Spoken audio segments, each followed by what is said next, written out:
This is Meredith for Real, the Curious Introvert, and I'm Meredith. Here, we explore the taboo questions people think but don't ask out loud. Questions that need nuanced answers, unavailable even to Google. My mission, and yours if you choose to accept it, is to inspire curiosity within yourself and the world around you. Each episode is different, so bring your ADD and your earbuds and have a look around.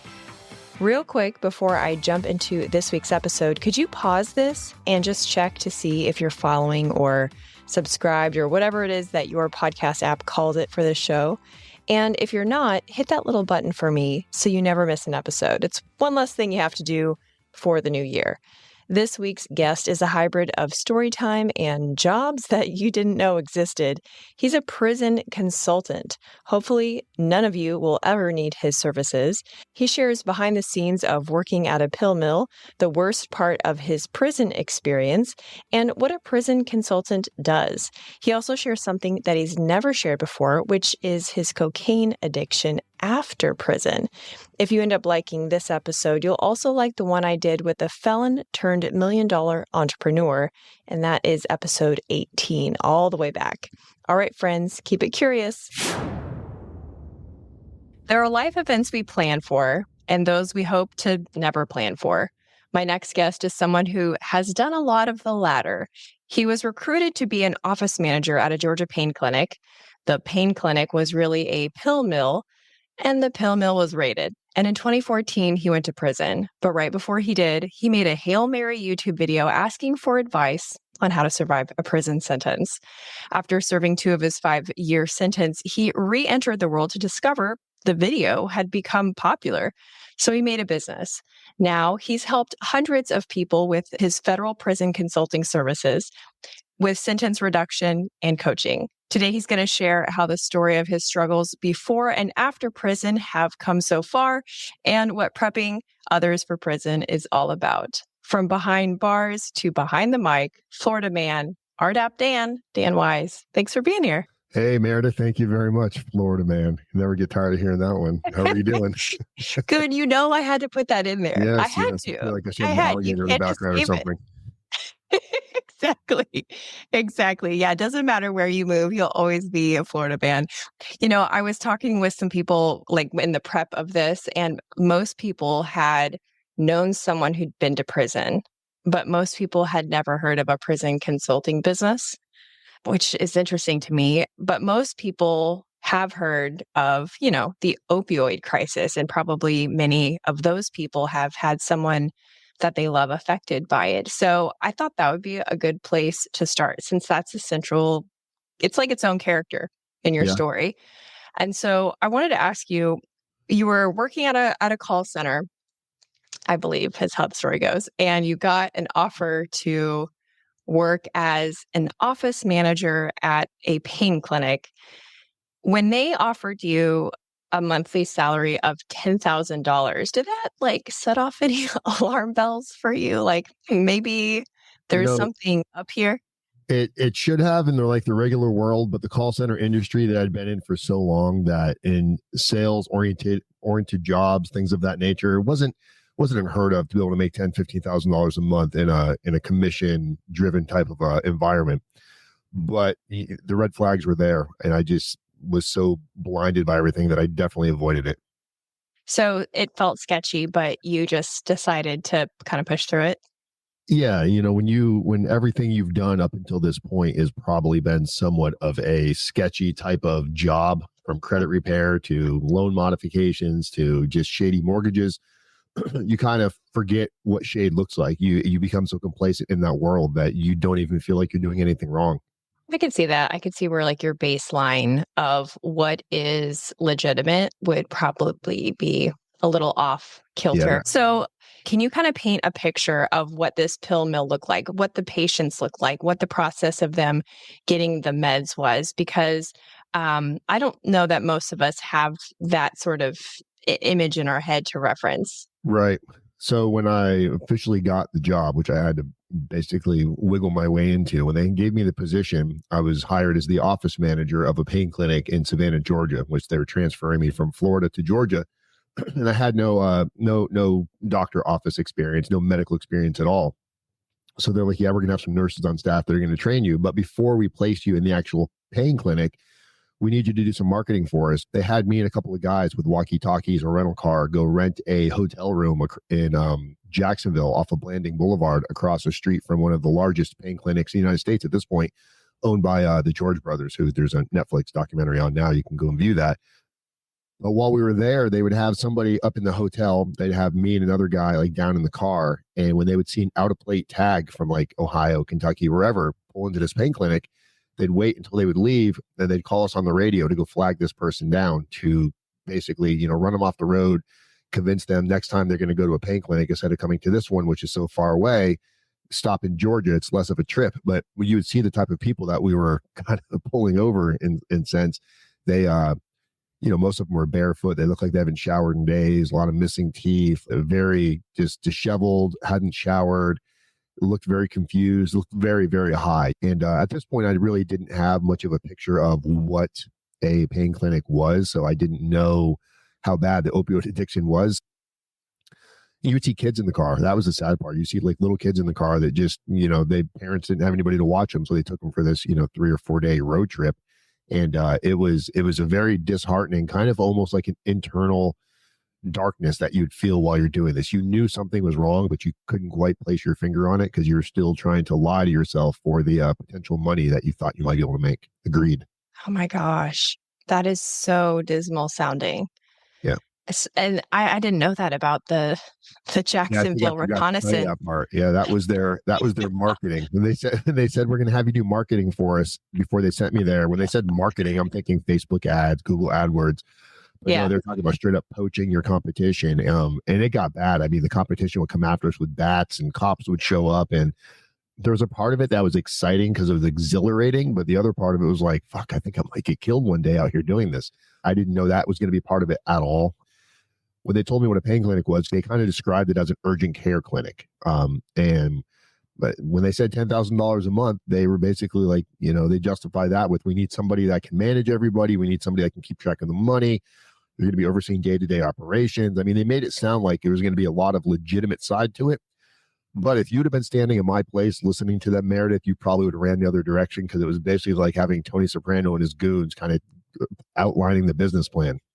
Yeah. And your first clue should have been like, here's some walkie-talkies, here's a hotel key. Yeah. Like that should have been like, red alert, run away. They had us go into motels in the middle of the night looking for out-of-plate tags, saying if anybody's sleeping in a motel, it looks like they got pillows and blankets, they're probably on their way to a pain clinic. So we put cards on their cars. It was unearthly weird to be doing any of this.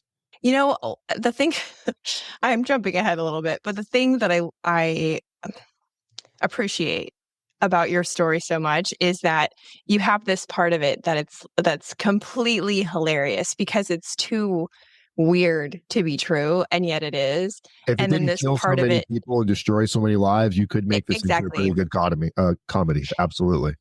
Exactly. And then that's the other part, is it's like, this is so sad. And okay, so let's fast forward just a teeny bit to when your marketing is over and you're actually in the office. Right.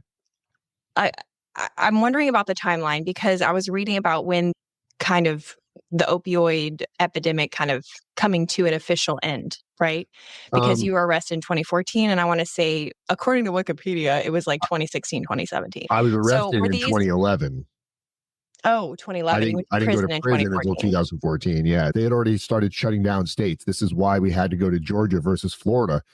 We lived in Florida, and the reason why they could not open the clinics in Florida was they could open a clinic in Florida, but the problem is you could not prescribe a medication and dispense out of the same doctor's office. They'd passed a bill in Florida that you couldn't do that anymore. So by going to Georgia, crossing state lines, you can now own a doctor's office and prescribe out of the same location. So you could not only charge them for the visit, but you can now, the real money that was to be made was on the prescriptions itself, because you could charge $20, $30. These people, most of them didn't have insurance, so they'd pay $20, $30 a pill. So these, the owners of the pain clinic really identified how they could become glorified, legitimate drug dealers under the scope of the pretenses of the law. So they were already watching us before we even opened our doors there. Oh, okay. That is a very helpful piece of the puzzle. And when you said these clinic owners, you're talking about medical physicians, real doctors. No, no. So the owners of my clinic were a guy named Louis Trimatera, a gangster out of Boca Raton, Florida, who ultimately didn't go to prison. And another Wait, guy, he go didn't go ahead. to prison. No, he bought his way out of it and they violated his corporation. They gave his corporation probation. I fucking no idea how he spent about $5 to $10 million on avoiding this, in addition to his attorney's fees. The doctors that they hired there were not owners of the physician, or were not owners of the clinic. The doctors were just paid daily. They were paid anywhere from $1,700 to like $3,000 per day cash for working at the clinic. The doctor that they originally hired, Dr. Asmat, he's the one that brought it all down. Dr. Asmat apparently was already being watched. He had bounced around from other pain clinics, and he had been banned from these other places for overprescribing. He had all of his medical licenses restricted, except for some reason they were still letting him prescribe. He couldn't do any other procedures. He couldn't perform surgeries. But once he got there, the patients started complaining because he wasn't writing heavy enough scripts. And in the scripts that he was writing, none of the pharmacies would fill because his name was already on like a red list. So he was only there 3 days before he got fired. And then they hired another guy, Dr. Gossett. But Dr. Asmat, he's the one, they were already watching him. The feds already had their eyes on him. So when he came to our clinic, he brought the heat with him.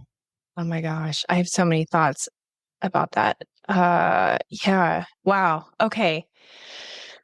That is complicated. And I'm kind of like dumbfounded by the fact that the person who initiated this situation never had prison time. Like, he bought his way out of it.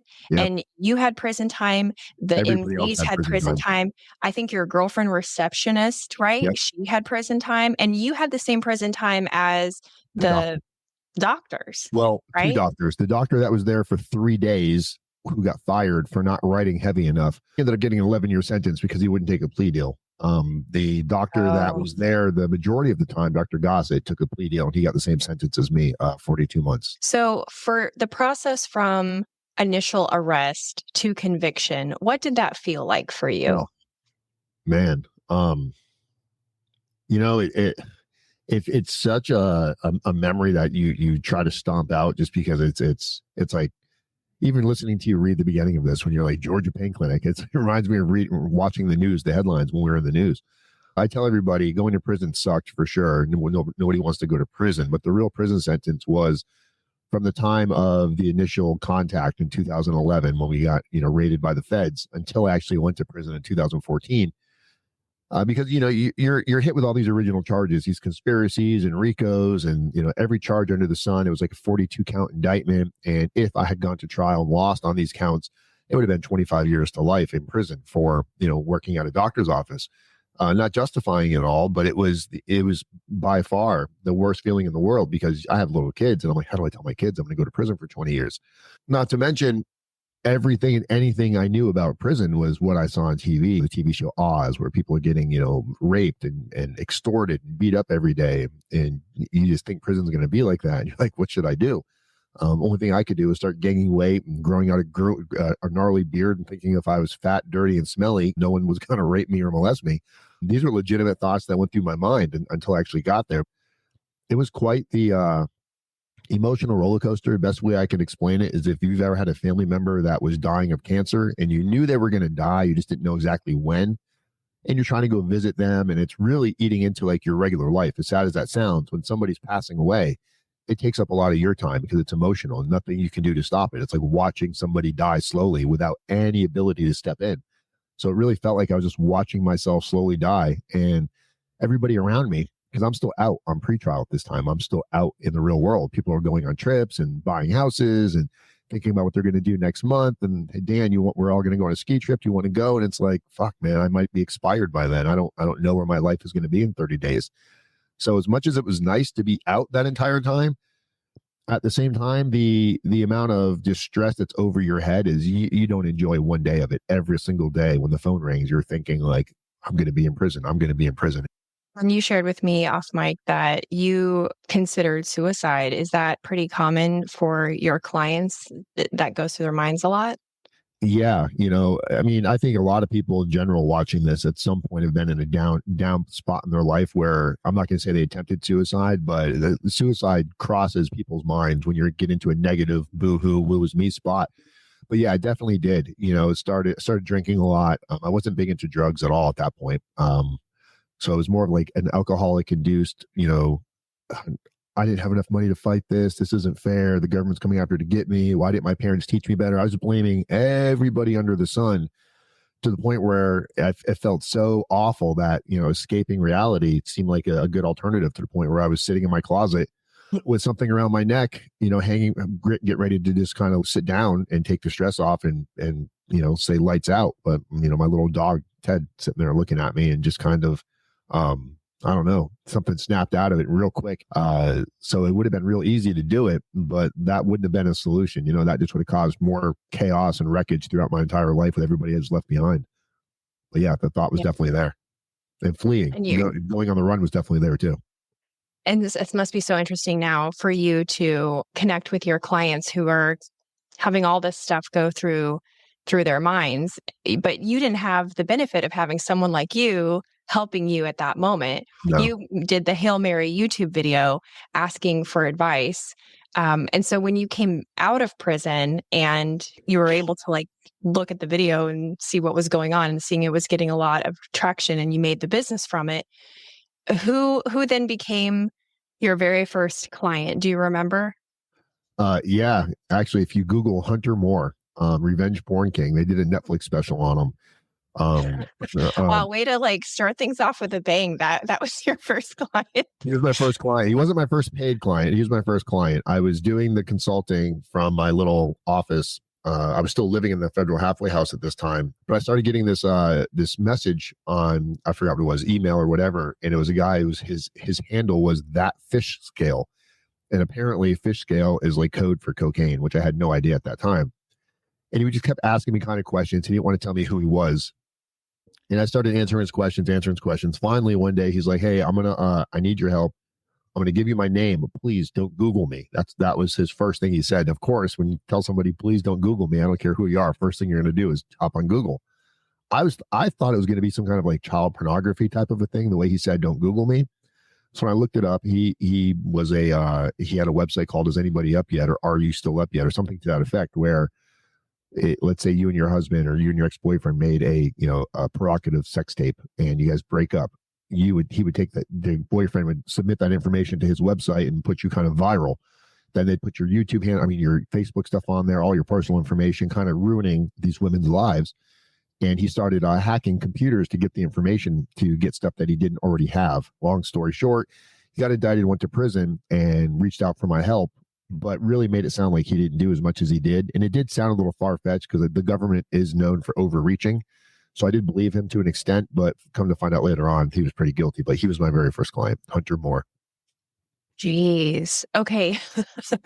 Well, I know that from talking with you that helping guys like that is not exactly, your favorite, right? No. Your goal is to help the person who. Go ahead. It's not just helping that individual. You got to remember, even the worst of the worst, it could be a sex offender. Their families are still going through the worst time of their life as well. So a lot of the work that we do, even if we don't necessarily agree with the person that is going to prison, we're also working through with their family members to help them realize that through accountability and owning what you've done to put yourself in the situation is really the only absolution you're going to get. People are not going to cleanse themselves of what they've done until they stop blaming everybody else. We've had some amazing clients. We had Todd Hansen, I think his name was. Todd Hansen was a guy that was just out of control. He was a white collar criminal, just really thought he was above the law and caught an indictment, became suicidal. And through our work with him, he would see the change of process, because he originally thought he was hiring us just to maybe reduce his sentence. He didn't realize all of the mental work that was going to go into this, almost working as like a life coach in some ways, or a therapist without any kind of a license. It's really helping you own and take accountability and realize that you can't just spend a ton of money and go in there and show the court how many friends you have of influence. My friend's a judge, Your Honor, give me a shorter sentence. It's really taking ownership and understanding the impact of your crime. You'll hear all these crimes say they're victimless crime, but when you go to prison, you're leaving your kids behind, your parents, your mother, your best friend, and all these people want to believe that there's a good side of you. But when you sit there and tell them that you didn't do anything wrong, that they're just coming after you to take your money, most people know you're full of shit, and they're just tired of hearing your lies, so they stop calling you out on it. So seeing somebody turn that corner working with us, where you see that mental breakdown where they'll start crying and they'll start to open up. It's like watching somebody just vomit all of the negative out of their body, and they finally give up to like serenity, wherever you want to look at that, from religious purposes to people, motivational speakers. Once you give up and realize you don't have all the answers and you need somebody else's help to figure out your problems, you'll see people start going through the process of change. And that's really what we've enjoyed the most out of this, is seeing people come out better than who they were when they went in. So personally, how do you maintain that balance between being non-judgmental, like all, kind of the stuff, the perspective that you just shared of there's families connected to this, there's grandmas that are connected to this, but also not buying into their bullshit of the master manipulator, and also not swinging into the dangerous territory of this is connected to your paycheck? Like, how do you maintain that center space between all of those dynamics? I don't know if I really know the complete answer to that, other than this has never been about money for us. If you watch the very, very first videos, we weren't charging at all. Obviously, it's we have to make money to live. But I went so far outside of my means to survive prior to this. Like, every time if I'd make $1, I was spending 95 cents of it on appearances and what I thought everybody else should have. Now I have very minimal costs. I don't spend a lot of money, so I don't have to really worry about chasing tons and tons of clients to pay the bills. So money is definitely not an issue. When it comes to the accountability part, I believe the reason why people hire me, a lot of the things that we'll hear, because there's a couple of other consultants out there in the arena, and when people end up calling me, most of them will say, Dan, I checked out you, I checked out a couple of other guys, and you seem to be the most real. You seem to be the most connectable. I feel like I'm talking to somebody that I'd be sitting at a bar stool talking to. Hearing somebody tell me these stories about, I was doing this crime, it's like, wait.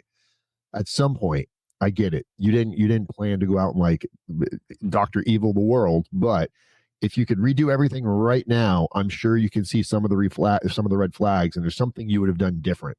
So if we can just focus on that one thing that you could have done different, instead of how unfair this is that the feds kicked your doors in and are knocking your front teeth out right now, you ultimately let them into your life. So where did your life go awry that you let that happen? And sometimes getting somebody to go to the end the right way, what their intentions are initially doesn't really matter. If I start telling people, look, I know you're not where you need to be yet mentally, but if you really do want the best sentence possible and you want the judge to believe you, you got to start bullshitting yourself right now through accountability. At least start walking the walk. And you usually see people start going down the path of trying to be accountable, and then some way it segues into they actually realize this is fucking working, and I feel better. I'm sleeping better at night. I don't want to kill myself anymore. And it will usually start with their kids. They'll go to their kids and say, hey, I messed up. As long as their kids are old enough, I messed up. Here's the mistakes I made. How does this make you guys feel? What questions do you have? A lot of families don't want to talk to their loved ones that committed the crime. Like, if your husband committed a crime and you see how stressed he is, the last thing you want to do is go to his face and go, what the F were you thinking? Why would you destroy our entire family like this? When I walked down the aisle and said I do, the last thing I was thinking was, you're going to go to prison and leave me hanging with all of these bills and the children. The problem is most families don't feel comfortable enough to bring that up, because they think it's going to strike a chord. They're going to turn into an argument. In a lot of cases it will. But when I get the defendant into the mind frame of, they bring that to the family and say, you can ask me about this and I promise I'm not going to go off on you, almost bringing it to their attention, that's when you'll see a lot of the negative energy come out. Because if you don't do it now, when you get into prison and you're leaving your loved ones behind, when now they're figuring everything out after you've left, they really start to process. And that's when the anger and the resentment comes out. And now you're sitting in jail with 15-minute phone calls trying to kind of debate this back into a cycle of reality. So dealing with it before they go, it really does kind of explode, but then it kind of heals itself before they go, if that makes sense. I know I just unpacked a lot there. I mean, that's the part that I think is hard to see on your website, because you can say mindset coaching, like it's a one bullet on your Yeah. website, but what you just unpacked really makes a lot of sense. Like, I interviewed my husband's cousin on the show way back in episode 18, 19, and I feel like I really had the privilege of understanding more of what that feels like and what that looks like than definitely anything I understood before. And you're right, there are complicated family, emotional, and relationship dynamics there that not many people would be able to address in a way that someone like you who has been in that situation could address. But you're more than just a prison sentence mindset coach. Like, you also help with some of the logistics, right? Can you talk about why someone would want to hire you from a logistics standpoint?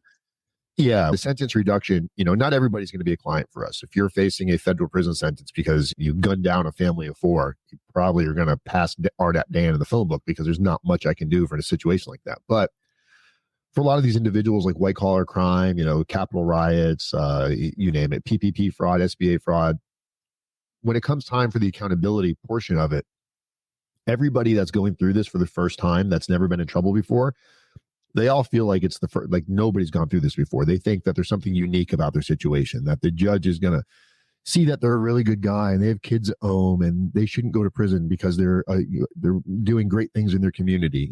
All that bullshit that runs through their head becomes their worst enemy, because they start going through that mindset. And really, that's what the judge sees every single day. There's nothing new about that. So we really focus on personal narratives, character reference letters, and pre-sentence report preparation.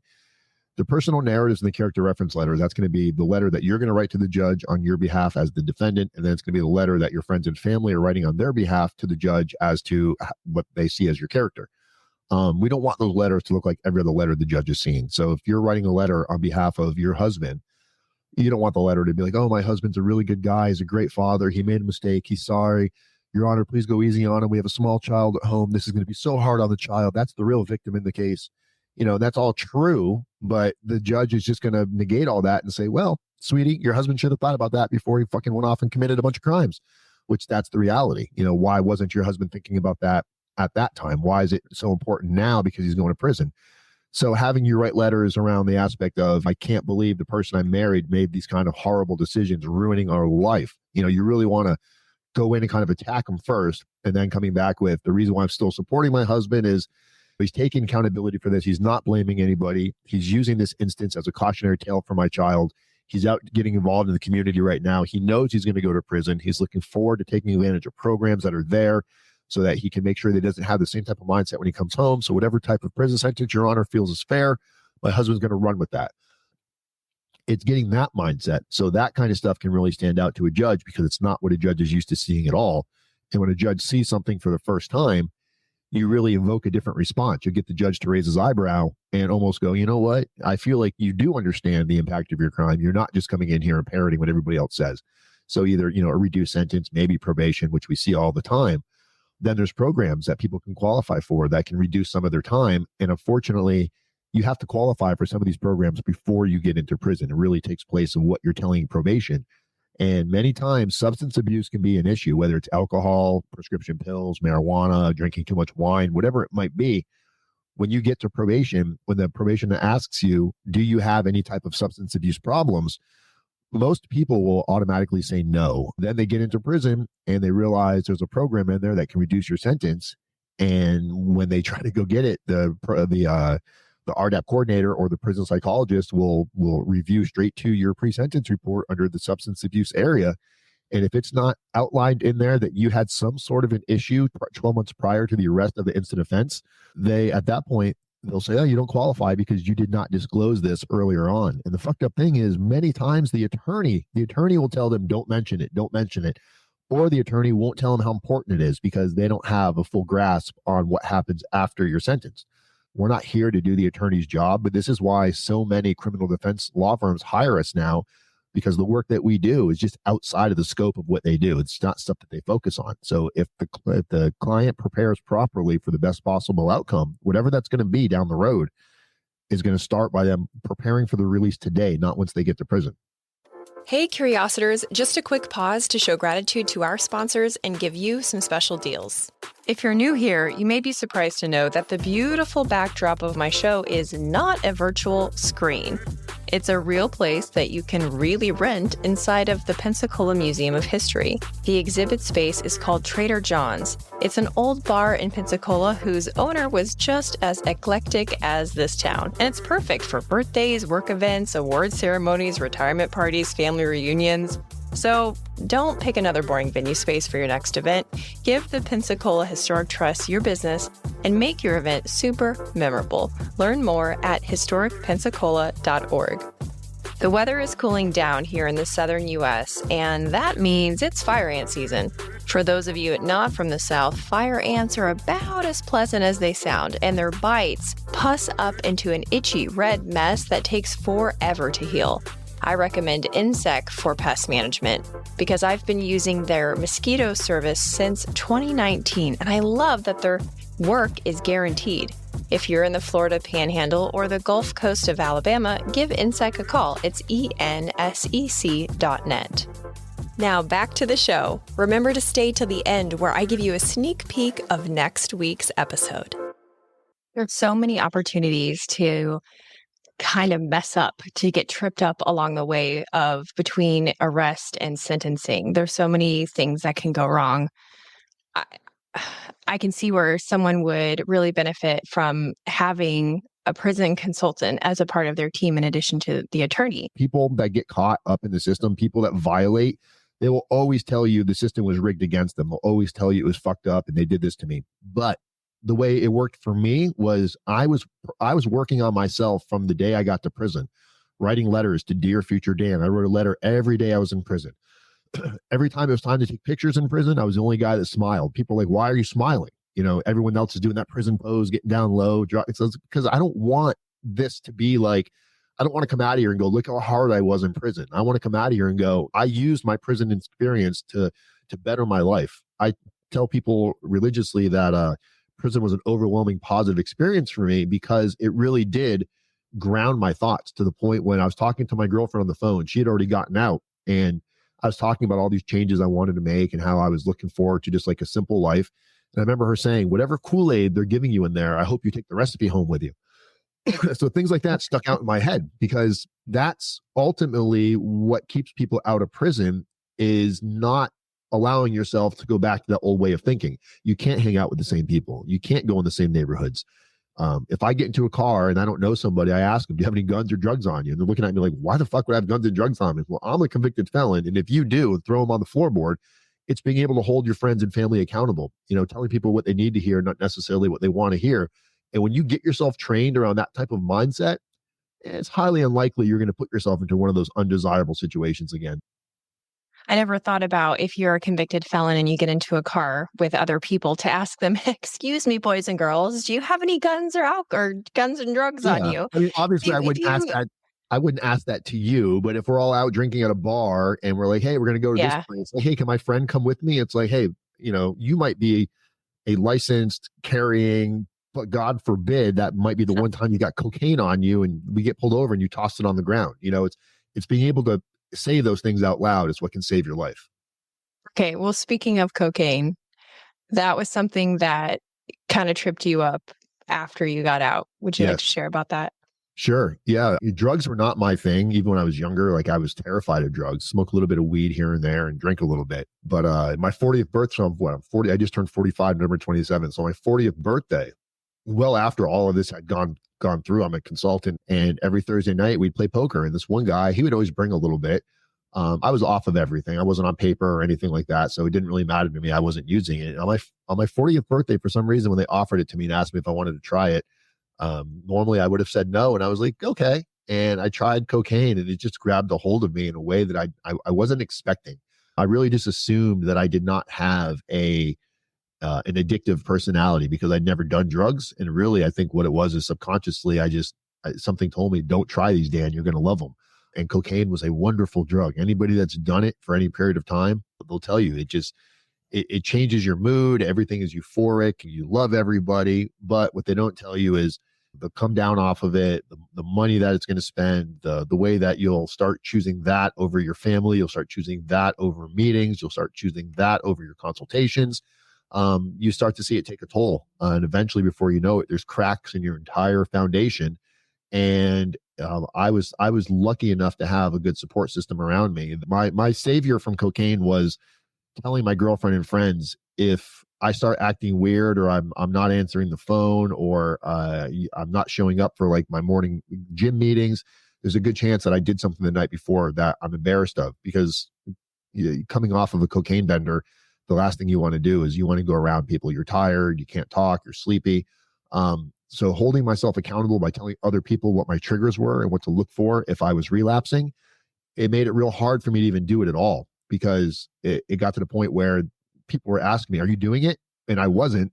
They were so aware of the problem persisting itself that they were constantly checking on me for about a year until I got it back under control. But I saw, I burned about $100,000 in 7 months on cocaine and just alcohol, and sharing it with everybody, burning through cryptocurrency. It can take a strong toll. And I got lucky that it didn't lead into any type of criminal enterprises again, because when you're in a mindset like that, it's real easy to think, hey, I just burned through $100,000. I need to go make this money back. What can I do real quick?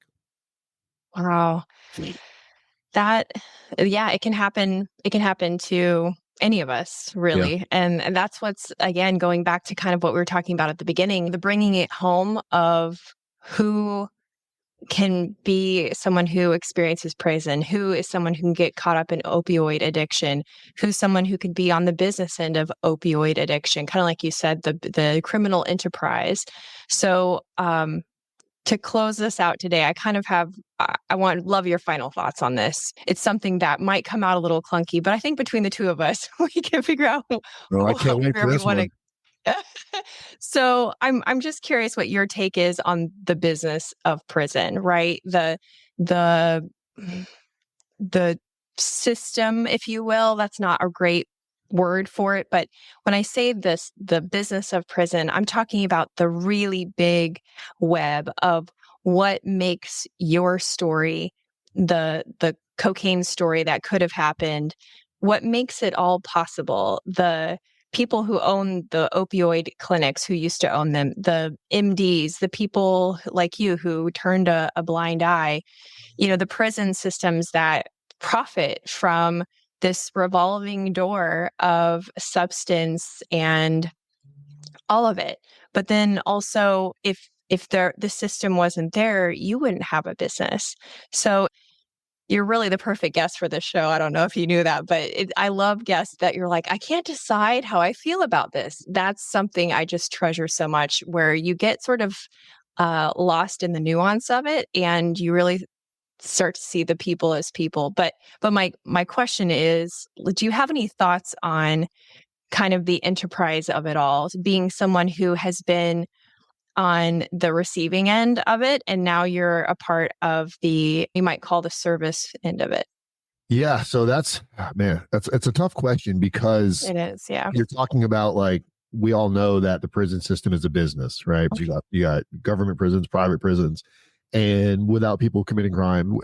The problem is it goes so much deeper than that, to where until we're ready to go into like a collective consciousness as a singular thought process, where I care about you as much as I care about me, or I care about your child as much as I care about my child. And we don't live in a world like that. We don't. If my child and your child are hanging off a cliff, I'm going to go kick your child off to save my child. That's like humanity in a nutshell. And until we're ready to like care about others as much as we care about ourselves, it's easy to say all of these things, and the prison system is so bad. But if everybody in your city where you lived all decided not to buy gasoline tomorrow, the gas prices would come down. But we won't do that because of our inherent, our egos of our own personal, what we care about for ourselves first. So the prison system, they know it's a business. They know what they're doing for sure. They know people are going to continue. We know people are going to break the law. Even like in my case, when they indicted us and got us, they watched us for a couple of months before they hit us. They watched us commit the crime. They knew what we were doing. They could have, if they really cared so much about getting drugs off the street, they would have shut us down day one, but they let it go and go and go because they could get a better case out of it. So there, in my opinion, the powers that be are just as evil as everybody else going through this. They're just, at worst, they're just as responsible as the person committing the crime. Even a lot of the like child pornography cases you see, a lot of it is the cops going out and putting out fake underage pictures, trying to troll these people in to arrest them, and they put them in jail for a couple of years with no real repercussions.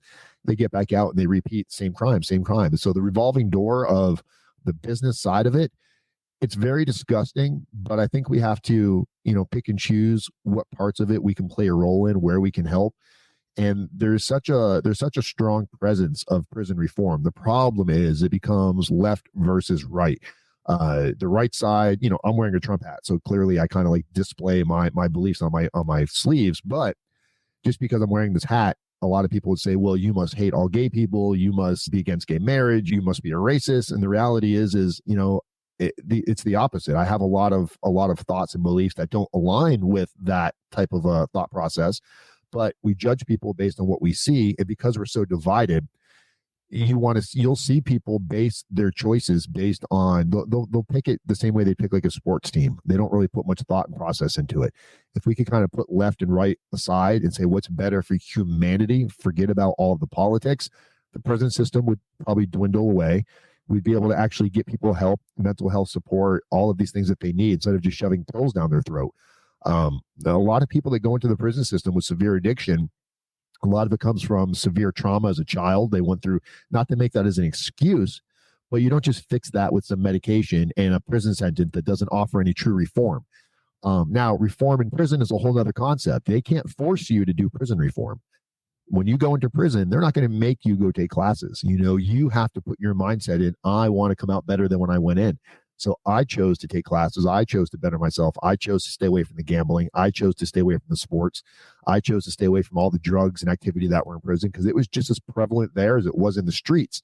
So you really have to, at some point, as an adult, unless you don't have the mental capacity to do it, you have to think about what's going to be better for me, that's going to be better for the people around me. And if you can align those stars and say, I'm doing things for the right reasons, everything else will fall in place. If you don't do that, you're always going to be part of the problem, or you're always going to be one of the victims that's blaming everybody else. So it's not going to get fixed until you can truly help yourself first. Then you can start to fix the problem. So dissolution of ego and personal responsibility. Those. Why did I just say that?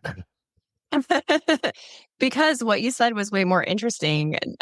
I liked the way that you said it. I appreciate you having this conversation with me. This was really, really cool. And I'm glad that there are services like the one that you have. So tell people where they can engage with those services if they need them or a loved one needs them. And then, of course, about your podcast and YouTube channel. Best way to find me is on most social media platforms, YouTube being the biggest, RDAP Dan, that's RDAP DAN, that stands for Residential Drug Abuse Program. My website is federalprisontime.com. You can also go to rdapdan.com. You can also call me, 509-434-4695. We have a free 15-minute consultation that, very worst case scenario, you'll leave that consultation with a little bit more information you had before you went into it. So I hope to hear from you. People helping people, communities method, one day at a time. Thanks for listening. If you liked this episode, you'll also like the one that we referred to in the episode, the one with a felon turned $1 million entrepreneur. It's episode 18, 1-8, all the way back. And they say word of mouth is still the best way for a podcast to grow. So since you made it this far, now's a great time to take a screenshot and share about it on social media. Be sure to tag me. I'm at Meredith for real. Stay tuned next week when I talk with a mental health counselor as we ask the question, why do people stay with their abusers?